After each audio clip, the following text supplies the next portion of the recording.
Et alors, avant qu'Isabelle Coirer-Luc vous parle, s'il vous plaît,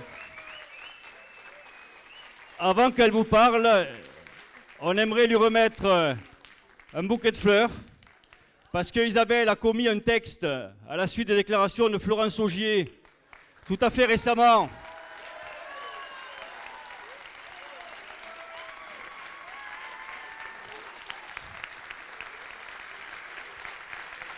Texte qui nous disait encore une fois que les médecins sont redevables devant l'État. Ce texte qu'elle a écrit a été vu plus de 250 000 fois.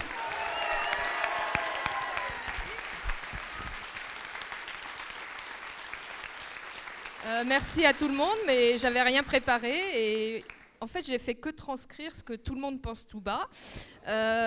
C'est-à-dire qu'on veut quand même être respecté pour les responsabilités qu'on prend, le métier qu'on fait et le dévouement qu'on donne à nos patients et dans ces longues études qui nous construisent. Voilà. Et ça c'est grâce à Marisol, grâce à Florence Augier que ça va peut-être faire bouger un peu la profession. Voilà, merci. Donc moi j'ai rien Moi, je n'avais rien préparé. Voilà.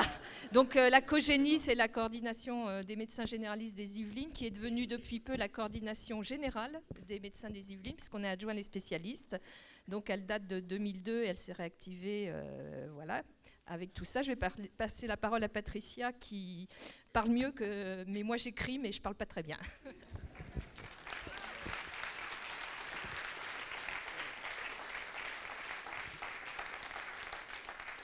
Voilà, donc effectivement, juste 2 minutes pour présenter la COGENI.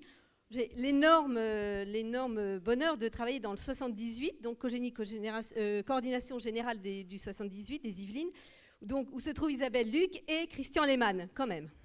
Excusez du peu. Donc la coordination date des grandes coordinations généralistes 2002 qu'on avait réactivées en 2009-2010 parce qu'on avait été salement attaqué par la CEPAM. Et bien entendu, là tout naturellement avec la loi MST, ça nous a donné beaucoup d'envergure.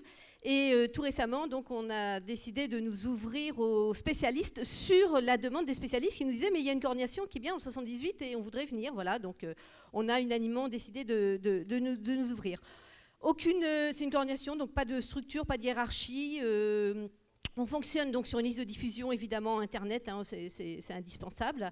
Nos actions, on a fait, Isabelle a préparé une lettre aux élus, c'était il y a 2-3 mois, qu'on fait co-signer. En fait, c'est-à-dire qu'elle écrit une lettre, on demande à qui veut la signer, et tous les gens nous écrivent. Donc évidemment, il n'est pas question d'aller porter la lettre de cabinet en cabinet. Tout le monde nous dit oui, et elle liste tous ceux qui ont dit oui. Et là, on avait 154 co-signataires, par exemple.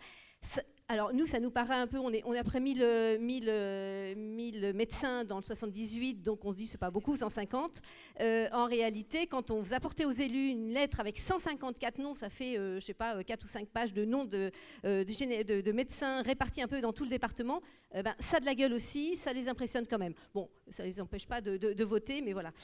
Oui, il ne va pas toujours répondre. Quand même. Alors dans le 78, en plus, c'est des députés essentiellement de droite, donc évidemment, tout miel, bien sûr, on est de tout cœur avec vous, mais enfin bon, voilà. Ça. On n'est pas dupes. Actuellement, ce qui est en préparation, c'est 2 choses. Une charte de désobéissance civile sur le mode un peu de ce que nous a présenté Nican tout à l'heure. C'est-à-dire que, pareil, donc on écrit, on est solidaire et on décide que lorsque le tiers payant va s'appliquer, on est solidaire pour ne pas l'appliquer, et si on touche à un cheveu d'entre nous, il y aura des actions. Alors, j'entendais tout à l'heure 2018, non, attendez, au 1er juillet, là, c'est le tiers payant, pas généralisé, mais pour les ACS. Et je ne sais pas si vous avez vu, il se trouve que j'écris aussi le point hebdo qui est assez diffusé. Si vous avez lu la procédure qu'il va falloir faire pour savoir si le patient, il a sa complémentaire, laquelle, est-ce qu'il accepte de payer, est-ce que la complémentaire va payer, enfin bon, c'est un truc, vous en avez déjà pour un quart d'heure de consultation, là. Hein. Donc les hommes, eux, ils ont fini leur consultation. Nous, on aura encore 4 minutes pour faire la nôtre. Voilà. Donc, c'est maintenant qu'il faut faire cette charte, si on ne veut pas appliquer le tiers payant.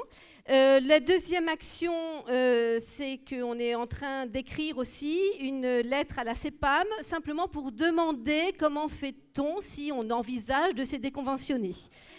Pareil, lorsqu'on sera... alors là, on est plus nombreux apparemment, donc lorsqu'on sera plus de 200 ou 300 médecins dans les Yvelines sur 1000 à dire ça, ça aussi, ça les fait réfléchir. Voilà, donc on en est. Donc c'est possible, chaque département, chaque territoire a sa façon d'être, mais globalement, on sent qu'il y a vraiment un mouvement de la base. Hein. Là, c'est vraiment des gens qui ne sont pas forcément syndiqués et qui nous demandent de venir. Voilà, merci. Je rajoute un petit mot, c'est qu'on a aussi Christine Lamarche-Arène dans le 78, qui est de l'UFML et qui a écrit au Conseil de l'Ordre, qui a rencontré notre président du Conseil de l'Ordre, qui lui a simplement dit d'écrire son mécontentement à propos de la déontologie mise à mal par la loi de santé au CNOM, au président Bouet. Ce qu'elle a fait, et donc on est aussi en train de recueillir les co-signatures des médecins des Yvelines qui voudraient renvoyer cette lettre admirable qu'a fait Christine. Je ne sais pas où est-ce qu'elle est, mais on peut l'applaudir. Voilà.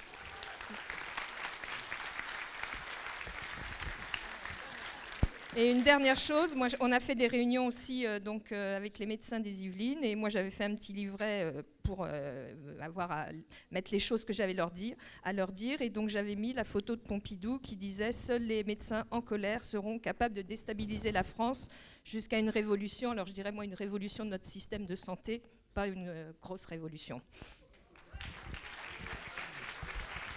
Merci.